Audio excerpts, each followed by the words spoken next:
اللہ اکبر اللہ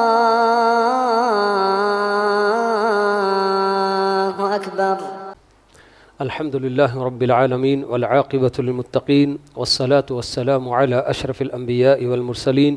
نبینا و امامنا و قدوتنا محمد وعلی آلہ واصحابہ اجمعین اما بعد۔ محترم حضرات و خواتین، ناظرین اور ناظرات، رمضان مبارک کا یہ مہینہ جس کا ہم لوگ بڑی شدت سے انتظار کرتے رہے اور استقبال ہم نے کیا، اب وہ وقت آ پہنچا ہے کہ ہم اس مہینے کی گھڑیاں گن رہے ہیں کہ اور کتنے دن اس کے باقی رہ گئے ہیں۔ یقیناً قابل مبارکباد ہیں وہ سارے اللہ کے بندے اور بندیاں جنہوں نے اس مہینے کا کما حقہ استقبال کیا اور جیسے اس کی قدر کرنی چاہیے تھی ویسے انہوں نے اس کی قدر کی اور اس کے ایک ایک لمحے کو غنیمت جان کر اپنی آخرت بنانے کے لیے استعمال کرنے کی کوشش کی، تو ایسے بندے اور بندیاں یقیناً قابل مبارکباد ہیں۔ اور جن بندوں نے اور بندیوں نے رمضان کا کوئی خاص اہتمام نہیں کیا اور اس کی گھڑیوں سے جیسے فائدہ اٹھانا چاہیے تھا ویسا فائدہ نہیں اٹھایا، تو ابھی بھی ان کے پاس وقت باقی ہے کہ آخری وقت میں بھی اگر اپنی کوتاہیوں اور غفلتوں سے توبہ کر کے جتنا بھی اس کا وقت باقی رہ گیا ہے اسے غنیمت جان کر اس میں اپنے رب کو خوش کرنے کے کام کر لیں اور اللہ تعالیٰ کے قریب ہونے کے کام کر لیں تو اللہ تعالیٰ پھر بھی قبول کرنے کے لیے راضی ہیں، کیونکہ ہمیں یہی بتایا گیا ہے کہ انما الاعمال بالخواتیم کہہ کر کہ ہمارے اپنے اعمال آخری جس پر ان کا اختتام ہوتا ہے، جس پر وہ ختم ہوتے ہیں، اسی کا اعتبار ہوتا ہے۔ تو پہلے اگر ہم سے کوتاہی بھی ہو گئی، غفلت بھی ہو گئی، ابھی بھی وقت ہے اللہ تعالیٰ کی طرف رجوع کرنے کا اور اس باقی ماندہ جتنے بھی دن ہیں ان سے فائدہ اٹھانے کا۔ حضرات و خواتین، رمضان مبارک کے اس مہینے میں مسلمانوں کا تعلق اللہ کی کتاب سے بڑا گہرا ہو جاتا ہے۔ تلاوت کلام پاک میں بہت حد تک وقت لگاتے ہیں۔ الحمدللہ تراویح کی نماز میں قرآن سن کر بھی قرآن ختم کرنے کی کوشش کی جاتی ہے۔ یہ اور بات کہ ختم کرنا کوئی ضروری عمل نہیں ہے، جتنا پڑھا جائے ٹھیک ہے، کوئی حرج کی بات نہیں، لیکن جو لوگ عام طور پر یہ تصور لیے بیٹھے ہیں کہ پورے رمضان میں ایک مرتبہ تو تراویح میں قرآن ختم کرنا فرض ہے، یہ بالکل غلط بات ہے۔ تو ایسی کوئی بات نہیں ہے۔ الحمدللہ جہاں قرآن ختم ہوتا ہے اللہ تعالیٰ کی بہت بڑی نعمت ہے۔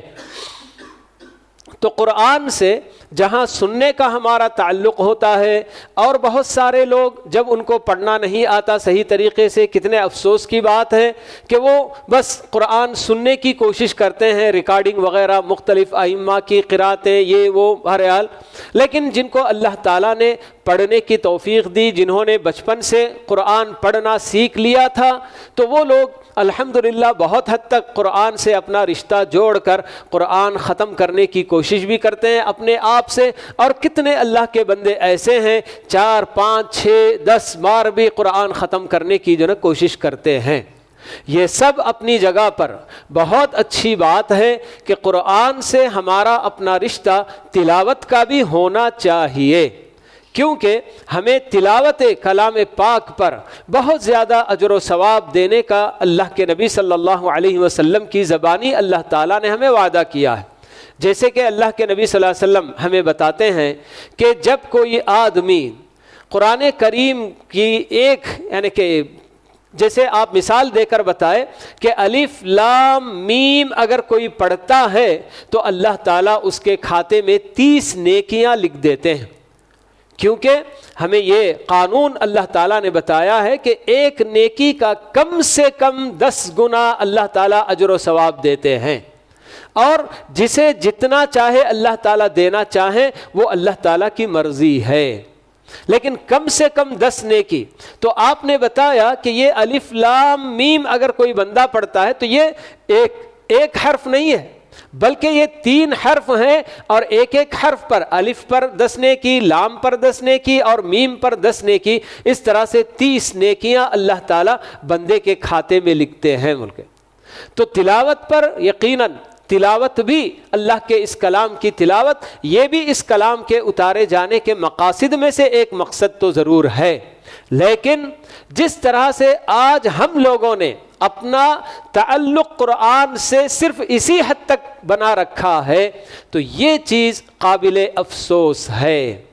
اصل جو مقصد خود اس قرآن کے اتارنے والے رب کائنات نے ہمیں بتایا وہ ہے اس کلام کے اندر غور و فکر کرنا، اسے سمجھنے کی کوشش کرنا، اور جب آدمی کوئی بات سمجھ جاتا ہے تو ظاہر سی بات ہے کہ اپنے آپ کو اس سمجھی ہوئی بات کے مطابق جو ہم سے کہا جا رہا ہے اس کے مطابق وہ اپنے آپ کو ڈھالنے کی کوشش کرتا ہے۔ تو یہ سب سے اہم مقصد کتاب انزلناہ الیک مبارک لیدبروا آیاتہ ولیتذکر اولو الالباب، اللہ تعالیٰ بتاتے ہیں وہ کتاب جو ہم نے آپ کی طرف اتاری ہے، بڑی بابرکت کتاب ہے، مبارک کتاب ہے۔ کیا مقصد ہے اس کتاب کے اتارے جانے کا؟ تو اللہ تعالیٰ خود بتا رہے ہیں لیدبروا آیاتہ، تاکہ جن لوگوں کے لیے یہ کتاب اتاری گئی وہ اس کی آیتوں میں تدبر کریں، غور کریں۔ کن کے لیے اتاری گئی؟ کیا صرف مسلمانوں کے لیے یہ کتاب اتاری گئی؟ نہیں، بلکہ پوری انسانیت کے لیے ہدی للناس بنا کر اللہ تعالیٰ نے اس کتاب کو اتارا۔ سارے لوگوں کے لیے یہ ہدایت کا سامان اس کے اندر پایا جا رہا ہے۔ تو اللہ تعالیٰ یہی بتا رہے ہیں کہ لیدبروا آیاتہ، کہ قرآن کریم کے اتارے جانے کا بنیادی مقصد یہ ہے کہ اس کی آیتوں میں تدبر کیا جائے، غور کیا جائے۔ وَلِيَتَذَكَّرَ أُولُو الْأَلْبَابِ، اور اللہ تعالیٰ نے جن لوگوں کو عقل کی نعمت سے نوازا، جو عقل مند ہیں، وہ اس سے نصیحت بھی حاصل کریں۔ تدبر اگر کرے گا آدمی، غور کرے گا، تو ظاہر سی بات ہے کہ فائدہ اٹھائے بغیر ہرگز نہیں رہ سکتا۔ لیکن پھر بھی یہ دنیا کی واحد کتاب ہے کہ جسے آدمی سمجھے بغیر بھی پڑھتا ہے تب بھی اس کے لیے اجر سے خالی اس کا وقت نہیں ہے۔ آپ دنیا کی کسی اور زبان کی کتاب، جیسے کہ ابھی جاپانیز ہم کو نہیں آتی ہے، کوئی جاپانی زبان کی کتاب ہمارے سامنے ہو اور ہم اس کو پڑھنے لگیں اور کچھ بھی ہم سمجھتے نہ ہو تو لوگ یہی کہیں گے کہ بھئی آپ اپنا وقت برباد کر رہے ہیں۔ لیکن اللہ کی یہ کتاب، اللہ کا یہ کلام، کتنے ایسے بندے کہ جس کو سمجھتے نہیں ہیں مگر پھر بھی جب پڑھتے ہیں تو صرف تلاوت پر بھی اس کے اجر ہم کو دینے کا وعدہ کیا گیا ہے۔ مگر اصل اور بنیادی مقصد اس کتاب کے اندر غور و فکر کرنا اور اس کو سمجھنے کی کوشش کرنا، یہ بہت اہم چیز ہے۔ اسی لیے سورہ محمد میں اللہ تعالیٰ نے ایک آیت یہ بھی اتاری کہ افلا یتدبرون القرآن ام علی قلوب اقفالها، کیا لوگ قرآن کریم میں تدبر نہیں کر رہے ہیں یا دلوں پر تالے پڑے ہوئے ہیں؟ سمجھنے کا مصدر ہمارے اپنے دل ہیں، تو ان دلوں پر کہیں تالے تو نہیں لگ گئے ہیں، قفل تو نہیں لگ گئے ہیں کہ لوگ اس کتاب میں یا اس اللہ کے کلام میں سمجھنے کی اور تدبر کرنے کی کوشش ہی نہیں کرتے۔ تو یہ قرآن کریم کو تدبر کے ساتھ پڑھنا رمضان مبارک میں یقیناً بڑے بڑے ائمہ، علماء، بڑے بڑے مجتہد سبھی لوگ سمجھنے کا کام چھوڑ کر تلاوت میں ضرور لگتے تھے، مگر باقی کے 11 مہینے وہ اللہ کے اس کلام کو جتنا ممکن ہو سکے بار بار اس کو دہراتے، ایک ایک آیت پر کئی راتیں گزار دیتے ہیں تدبر کرتے ہوئے کہ اس کے اندر اللہ رب العالمین کیا کچھ ہمیں بتا رہا ہے۔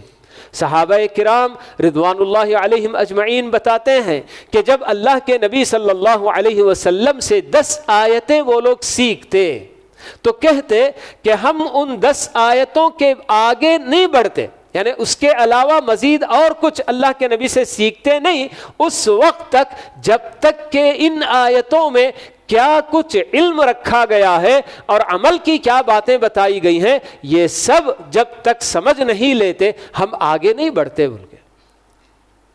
تو اصل بنیادی مقصد اس کتاب کو سمجھنے کا ہی ہے، تو اسی کے اندر ہم لوگ بہت غفلت کے شکار ہیں، اور قرآن پڑھتے بھی ہیں، اور اللہ تعالیٰ نے قرآن کے اندر کیا کیا وعدے کیے ہوئے ہیں۔ بہرحال آدمی جب قرآن کو سمجھ کر پڑھنے کی کوشش کرتا ہے تو بے شمار اس کے فائدے اس کو حاصل ہوتے ہیں۔ سب سے بڑا فائدہ اللہ رب العالمین کا مکمل تعارف بندے کے سامنے حاصل ہوتا ہے کہ میرا اللہ، اس کی کیا کیا صفات ہیں۔ جی ہم لوگ بس یہی وہ جو 99 نام بول کے ایسے ہی پڑھ لیتے ہیں، ان کا بہرحال پھر بھی معنی مطلب تو نہیں سمجھتے ہم لوگ، مگر اللہ تعالیٰ نے جہاں نام اپنے بتائے ہیں اسماء حسنی، اس کے علاوہ اپنی بہت ساری صفات اللہ رب العالمین نے اپنی قدرت کے، اپنی عظمت کے اور اپنے علم کے، حکمت کے کیا کیا صفات اللہ رب العالمین نے نہیں بتائے ہیں اس کتاب میں۔ تو بندہ جتنا زیادہ آیتوں میں غور کرتا ہے، معنی مطلب سمجھنے کی کوشش کرتا ہے، اتنا ہی زیادہ اسے اپنے رب کا تعارف حاصل ہوتا ہے، انٹروڈکشن اپنے رب کا اس کو مکمل حاصل ہوتا ہے۔ اور جب بندہ اپنے رب کے بارے میں معلومات حاصل کر لیتا ہے تو پھر اس کے بعد جو اس نے اپنے رب کے بارے میں معلوم کیا، اب اسی کے مطابق وہ اپنی زندگی ڈھالنے کی کوشش کرتا ہے۔ کہیں اس کی زندگی میں مایوسی کا غلبہ ہوتا ہے تو اللہ تعالیٰ کے بارے میں اور اللہ تعالیٰ کی رحمت وغیرہ کے بارے میں جتنی آیتیں ہوتی ہیں وہ سب اس کو کیا ہے سنبھالتی ہیں کہ اے اللہ کے بندے کیسے تو مایوس ہو سکتا ہے جبکہ اللہ تعالیٰ اتنا مہربان ہے اور اتنے کیا ہے غفور ہے، رحیم ہے اور حلیم ہے، اس کی رحمت تو ہر چیز پر ہر چیز کو گھیری ہوئی ہے۔ تو ایسی آیتیں یہ سب اس بندے کو سنبھالا دیتی ہیں، مایوسی کے دلدل سے اس کو نکالتی ہیں۔ اور اس کے مقابلے میں اگر کوئی بندہ بہت ہی زیادہ اللہ تعالیٰ کی رحمت سے امید کا بہت زیادہ غلبہ اپنے اندر کر لیتا ہے اور بڑے بڑے گناہ کرتے ہوئے بھی کوئی کہ اس کو افسوس بھی نہیں ہوتا اور ذرا بھی شرم بھی نہیں آتی، تو ایسی صورت میں اس بندے کو وہ آیتیں جس میں اللہ تعالیٰ اپنی پکڑ کے بارے میں بتاتے ہیں، اس کی قدرت کے بارے میں بتاتے ہیں، وہ آیتیں سامنے آتی ہیں اور بندے کو جھنجھوڑتی ہیں کہ کس غفلت میں تو پڑا ہوا ہے۔ اللہ تعالیٰ جہاں غفور ہے، رحیم ہے، وہیں اللہ تعالیٰ نے یہ بھی تو بتایا ہوا ہے کہ اللہ تعالیٰ بہت سخت پکڑ کرنے والا بھی ہے، بہت سخت سزا دینے والا بھی ہے، تو پھر کیسے تم اللہ تعالیٰ سے بچ سکتے؟ تو سب سے بنیادی چیز اللہ تعالیٰ کا جب تعارف بندے کو حاصل ہو جاتا ہے تو بندہ رجا یعنی کہ امید اور مایوسی ان دونوں میں بیلنس بالکل برقرار رکھتے ہوئے اپنی زندگی گزار سکتا ہے۔ اور یہی بہت ضروری ہے، جب بھی کوئی ایک چیز اس کے اوپر غالب آتی ہے تو فوراً اس کو دوسری آیتیں اس کو سنبھالتی ہیں۔ تو اللہ رب العالمین کا جتنا زیادہ تعارف بندے کو حاصل ہوگا، جتنی معرفت اسے اپنے رب کی حاصل ہوگی، وہ اتنا ہی زیادہ اپنے رب سے ڈرنے والا بندہ ہوگا۔ اسی لیے اسلاف کرام کہا کرتے تھے کہ من کان باللہ اعرف کان منہ اخوف، کہہ کر کہ جو بندہ جتنا زیادہ اللہ تعالیٰ کی معرفت حاصل کرے گا اتنا ہی وہ اپنے رب سے ڈرنے والا ہوگا۔ تو یہ بہت بڑا فائدہ قرآن مجید کے اندر تدبر کرنے کا بندے کو حاصل ہوتا ہے۔ اور جب اللہ تعالیٰ کے بارے میں بندے کو بہت اچھا خاصا تعارف اور اللہ تعالیٰ کی پہچان اس کو جب حاصل ہو جاتی ہے، پھر اس کے بعد اللہ تعالیٰ کے احکام پر بندے کی نظر پڑتی ہے تو بڑا اطمینان اس کو محسوس ہوتا ہے کہ میرا رب جو میرا اپنا خالق بھی ہے، اور کائنات کے ذرے ذرے سے واقف ہے اور اس کا کوئی کام حکمت سے خالی نہیں ہوتا، تو ایسا رب جب اس نے مجھے زندگی گزارنے کا یہ طریقہ بتایا ہوا ہے، یہ سارے احکام اس نے جب مجھے دیے ہیں کہ کچھ چیزوں کو اس نے میرے اوپر فرض کیا ہے اور کچھ چیزوں کو میرے اوپر حرام کیا ہے، تو پھر بندے کو پورا اطمینان ہوتا ہے کہ میرے رب کی جانب سے آیا ہوا کوئی حکم، اس میں میرا کوئی نقصان ہرگز نہیں ہے۔ جتنے بھی احکام ہیں یہ سب کے سب میرے اپنے فائدے کے لیے ہیں، کیونکہ یہ احکام دینے والا رب کیسا ہے مجھے معلوم ہے۔ یہی وجہ تھی کہ ابتدائی ایام میں جب اسلام آیا، اسلام کے شروع کے زمانے میں اللہ تعالیٰ نے احکام کے تعلق سے آیتیں زیادہ نہیں اتارے، زیادہ تر آیتیں اللہ تعالیٰ نے اپنے انٹروڈکشن میں دی ہیں۔ کئی آیتیں مکی زمانے کی، مکے کی زندگی کی جو آیتیں قرآن مجید کی اتری ہیں، تو اس میں اگر آپ دیکھیں گے تو زیادہ تر اللہ تعالیٰ کا تعارف، انٹروڈکشن اس میں دیا جاتا ہے، اور نبی صلی اللہ علیہ وسلم کی رسالت کو ثابت کیا جاتا ہے، اور آخرت کا تصور ذہنوں میں بٹھایا جاتا ہے۔ کتنی مثالیں دے کر اللہ تعالیٰ کہ کیا تم زمین کو دیکھتے نہیں ہیں کہ کیسی بنجر اور سوکھی ہوئی زمین رہتی ہے، کہ جب اس پر اللہ تعالیٰ بارش کے قطرے اتارتے ہیں تو وہ زمین ہری بھری ہو جاتی ہے اور پودے اگانے لگ جاتی ہے، گویا کہ مردہ زمین پھر سے زندہ ہو گئی۔ تو بالکل اسی طرح سے اللہ تعالیٰ تمہیں مارنے کے بعد پھر دوبارہ اٹھانے پر قادر ہے۔ یہ ساری باتیں اللہ تعالیٰ کا تعارف، نبی صلی اللہ علیہ وسلم کی رسالت کو ثابت کرنا، اور تیسری چیز قیامت کے بارے میں اور مرنے کے بعد دوبارہ اٹھائے جانے کے بارے میں، اور دنیا میں جو کچھ ہم کر کے آئے اس کا بدلہ وہاں دیا جائے گا، اس کے بارے میں ہی زیادہ تر آیتیں ہم کو بتائی جاتی ہیں۔ کیوں؟ اس لیے کہ آدمی جب اللہ تعالیٰ کا مکمل تعارف حاصل کر لیتا ہے اور اس کو اپنے نبی پر یقین ہو جاتا ہے کہ ہاں نبی نے جو کچھ آیتیں ہمیں دی ہیں یہ سب اللہ کا ہی کلام ہے جو ہم تک آپ نے پہنچائی ہیں، اور اللہ تعالیٰ قیامت قائم کرنے والے ہیں، اور اس دنیا میں ہم نے جو کچھ بھی کیا ہے اس کا وہاں ہم کو بدلہ دیا جائے گا، یہ ساری باتیں جب آدمی کے اندر ذہن میں بیٹھ جاتی ہیں، اتر جاتی ہیں، اس کے بعد جتنے بھی احکام اس کے سامنے آتے ہیں ان کو بڑے آرام سے وہ بجا لانے کی کوشش کرتا ہے، کسی حکم کے اندر کوئی تکلیف محسوس نہیں کرتا۔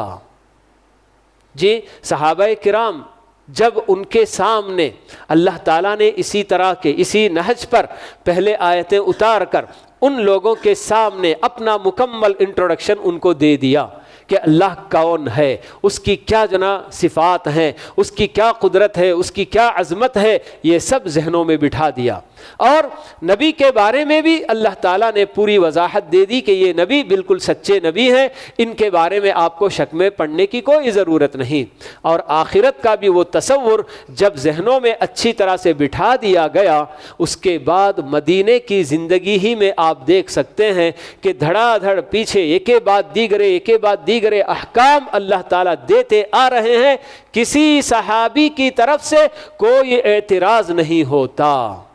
ایسے کام جن کو وہ لوگ زمانے سے کرتے آ رہے تھے ان کو چھوڑنے کا اللہ حکم دیتے ہیں، بلا چوں چرا بالکل چھوڑ دیتے ہیں۔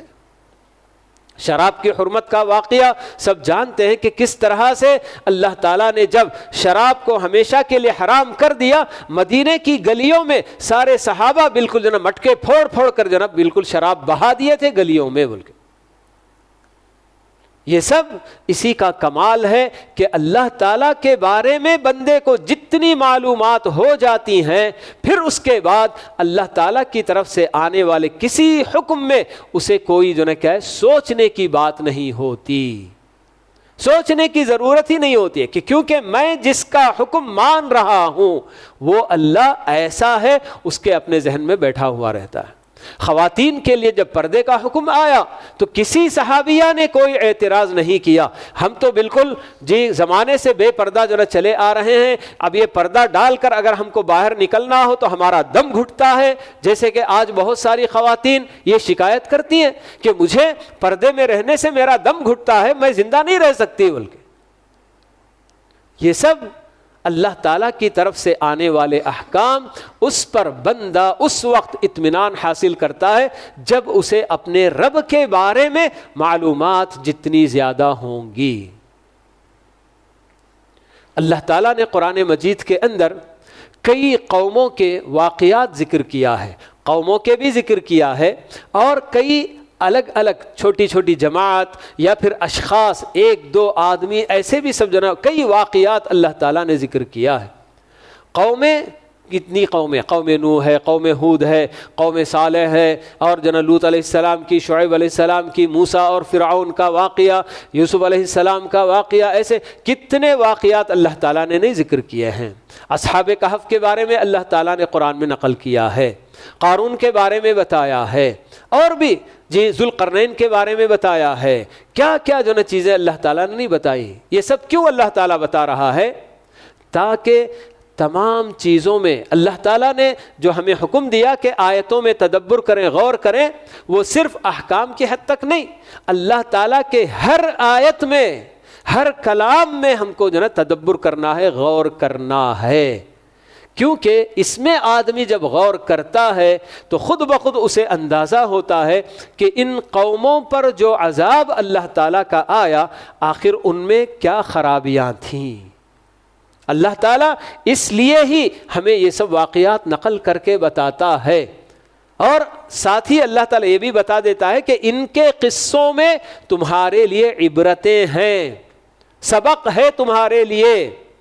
کہ ذرا غور کر لو کہ ان لوگوں کی کیا کیا برائیاں تھیں, کس برائی کی وجہ سے اللہ تعالیٰ کے عذاب کے وہ مستحق ہوئے, اور اللہ تعالیٰ نے ان کو صفحہ ہستی سے مٹا کر رکھ دیا. کہیں اگر تمہارے اندر بھی وہ خرابیاں اور وہ سب کام جو ان لوگوں کے تھے وہ اگر تمہارے اندر بھی آئے تو تمہارا انجام بھی مختلف نہیں ہو سکتا. کیونکہ اللہ تعالیٰ کا قانون, جیسے کہ اللہ تعالیٰ بتاتے ہیں کہ وَلَن تَجِدَ لِسُنَّتِ اللَّهِ تَبْدِيلًا, اللہ تعالیٰ کے قانون میں کوئی تبدیلی نہیں ہوتی. انسان, وہ بھی انسان تھے, آپ لوگ بھی انسان ہیں, اگر ان لوگوں کے کام تم نے بھی کیے تو ان کے انجام سے مختلف تمہارا انجام نہیں ہوگا. تو یہ سب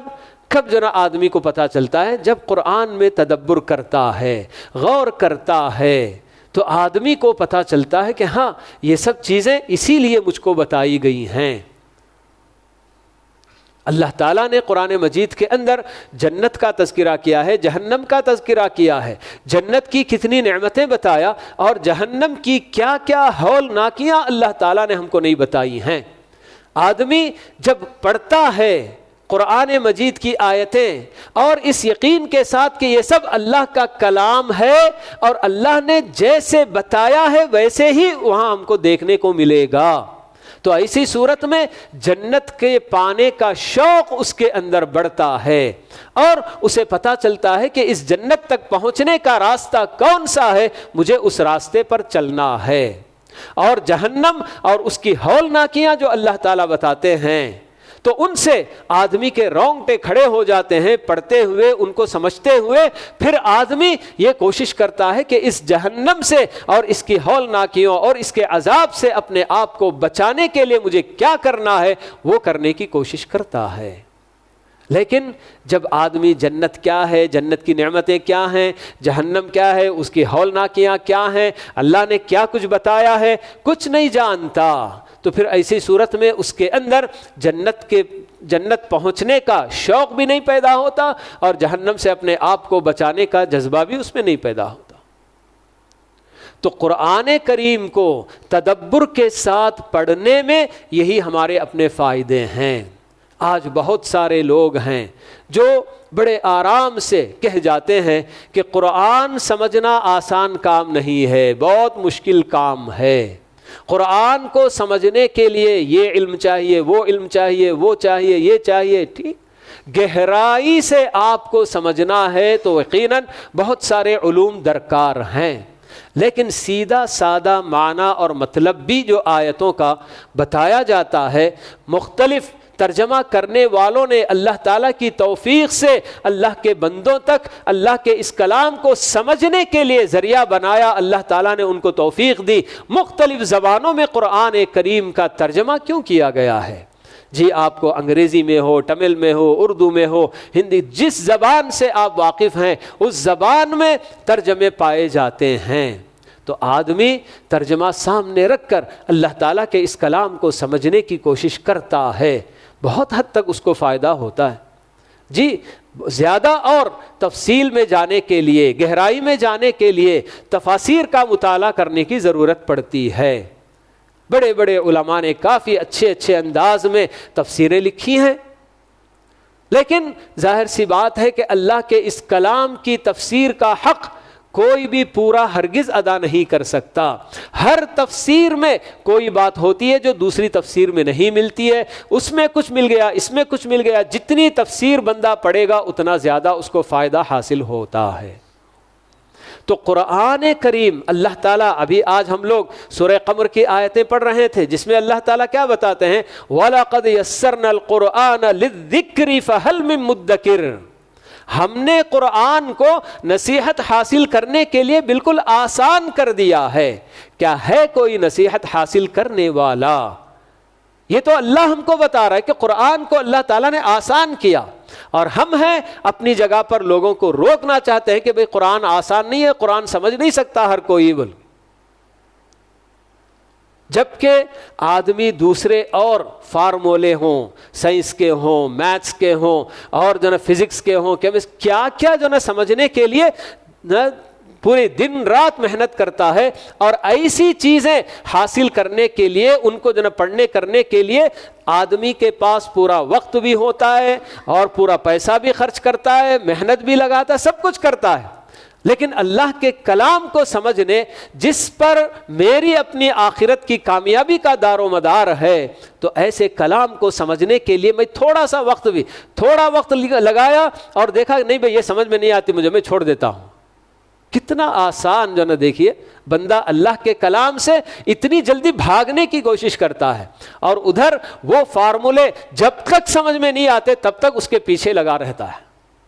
اور بڑے بڑے ٹیوٹرز کے پاس جاتا ہے۔ اگر وہ 1 گھنٹے کا میں 1000 روپیہ لوں گا، آپ 10,000 لے لو، مگر مجھے یہ پڑھاؤ، اس کے پیچھے لگتا ہے۔ لیکن ایسے کسی عالم کے پاس کوئی جاتا ہے کہ مجھے اللہ کا یہ کلام سمجھنا ہے، مجھے اس کی جو نا کیا ہے سمجھ حاصل کرنی ہے، اللہ میرے لیے اس میں کیا بتا رہا ہے، میں اس کو سمجھنا چاہتا ہوں، آپ جتنا چاہے لے لو۔ حالانکہ ماشاءاللہ سے ہمارے لوگ مولویوں کو اور ان سب کو جو نا دینے کے لیے قرآن پڑھانے بیچارے گھر تلاش کر کے ان کے پاس جاتے، وہ سائنس پڑھنے کے لیے، میتھس پڑھنے کے لیے انہیں جہاں بلاتا وہاں جاتا بندہ، مگر قرآن پڑھنے کے لیے گھر کو آؤ بولتے ہیں ان کو، اور گھر پہ بھی آتے ہیں تو کیا دیتے ہیں، مہینے کا 1000 روپیہ، انہیں 1 گھنٹے کا 1000 لیا تو دینے کے لیے تیار رہتے۔ تو یہ جو نا ہماری اپنی قوم کا حال ہے کہ اللہ کے اس کلام کے ساتھ اس قدر بالکل جو نا کیا ہے یعنی کہ لا تعلقی، تو یہ اچھی بات نہیں ہے۔ کہیں ایسا نہ ہو کہ کل جیسے کہ اللہ کے نبی صلی اللہ علیہ وسلم جی اللہ تعالیٰ کے دربار میں یہ اعلان کریں گے کہ یا رب ان قوم اتخذوا هذا القرآن مہجورا، اللہ کے نبی کہیں گے، قرآن میں اللہ تعالیٰ بتا رہا ہے پہلے ہی سے ہمیں، اور آج ہم وہی کر رہے ہیں کہ اے رب میری قوم نے تو اس قرآن کو بالکل بھی چھوڑ دیا تھا، آج وہی ہو رہا ہے۔ دیکھیے اللہ تعالیٰ پہلے سے یہ سب باتیں ہم کو بتا رہے ہیں، تو کوئی ضروری نہیں کہ ہم ان لوگوں میں سے ہوں جنہوں نے قرآن کو بالکل بھی چھوڑ دیا، نہ اسے پڑھتے ہیں نہ اسے سمجھنے کی کوشش کرتے ہیں، کوئی نہیں ہے۔ ہمیں یاد ہونا چاہیے کہ کل قیامت کے دن قرآن خود بھی ہمارے حق میں گواہی دینے والا یا ہمارے خلاف گواہی دینے والا بن کر آئے گا۔ یہ کتاب اللہ تعالیٰ نے جو اتاری ہے تو یہ ایسی نہیں ہے، یہ ہر بندے کے لیے کل اس کے حق میں گواہی دے سکتا ہے کہ اس بندے نے مجھے بہت اہتمام کے ساتھ پڑھتا رہا، تلاوت بھی کرتا رہا، سمجھنے کی بھی کوشش کرتا رہا، تو ایسی صورت میں وہ قرآن اس کے حق میں سفارش کرے گا۔ شروع رمضان میں ہم نے یہ سب باتیں معلوم کی تھی کہ روزہ اور قرآن یہ دونوں اللہ تعالیٰ کے دربار میں آ کر سفارش کریں گے۔ روزہ کہے گا کہ میں نے اس کو اس کی اپنی خواہشات سے، کھانے پینے سے اور اپنی دوسری خواہشات سے میں نے اس کو روک رکھا تھا، اے اللہ میری سفارش اس کے حق میں قبول کر لے۔ قرآن بھی اسی طرح سے سفارش کرے گا کہ میں نے اس کی راتوں کی نیندیں اڑا دی تھیں اور یہ مجھے لے کر ہمیشہ جاگتا رہا، تو میری بھی سفارش اس کے حق میں قبول کر لے، قرآن بھی آ کر کہے گا۔ لیکن ہمارا اپنا رویہ اللہ کے اس کلام کے ساتھ جیسا ہوتا ہے، اس کے حساب سے کہیں اللہ کے نبی صلی اللہ علیہ وسلم کی یہ پکار ہمارے اوپر نہ آئے کہ ان قوم اتخذوا هذا القرآن مہجورا، آپ جو بتا رہے ہیں کہ میری قوم نے تو قرآن کو بالکل بھی چھوڑا ہوا بنا لیا تھا، کبھی اس سے کوئی تعلق ہی نہیں رکھا ان کے۔ تو قرآن اللہ کے اس کلام کو جتنا ہو سکے ہمارا اپنا فارغ وقت جو بھی ہمارے اپنے پاس جتنا وقت لگتا ہے، ہم یہی کوشش کرتے ہیں کہ وہ کسی نہ کسی طرح سے واٹس ایپ میں اس کو گزاریں یا کوئی اور چیز دیکھیں کریں، پورا وقت۔ اب یہ انسٹرومنٹس جو ہمارے اپنے ہاتھ میں آ گئے ہیں تو ہمارا اپنا پورا وقت ان میں جو برباد ہوتا ہے۔ تو اللہ تعالیٰ کے کلام کو پڑھنے اور اس کو سمجھنے کے لیے ہم وقت بالکل بھی نہیں نکال پا رہے ہیں۔ تو یہ اللہ رب العالمین ہمارے اپنے حالات کیسے بدل سکتے ہیں، جبکہ اللہ تعالیٰ کا یہ وعدہ ہے۔ سورہ محمد ہی کی آیت میں اللہ تعالیٰ یہ بھی بتا رہے ہیں کہ ان تنصروا اللہ ینصرکم ویثبت اقدامکم یا ایھا الذین آمنوا ان تنصروا اللہ ینصرکم ویثبت اقدامکم، کہ اے ایمان والو اگر تم اللہ کی مدد کرو گے تو اللہ تمہاری مدد کرے گا۔ ہم اللہ کی کیا مدد کریں گے؟ کیا اللہ تعالیٰ ہمارا محتاج ہے؟ ہم نے تو پہلے ہی ابھی 2-4 دن پہلے یہ آیت جو سورہ فاطر کی ہم نے پڑھی تھی کہ جس میں اللہ تعالیٰ بتائے واللہ یا ایھا الناس انتم الفقراء الی اللہ واللہ هو الغنی الحمید، کہ لوگوں تم اللہ تعالیٰ کے قدم قدم پر محتاج ہو اور اللہ تعالیٰ سب سے بالکل بے نیاز ہے، کسی کی مدد کی ضرورت نہیں، کسی کے کھانے کی، کسی کے مال کی، کسی چیز کی اللہ تعالیٰ کو ضرورت نہیں۔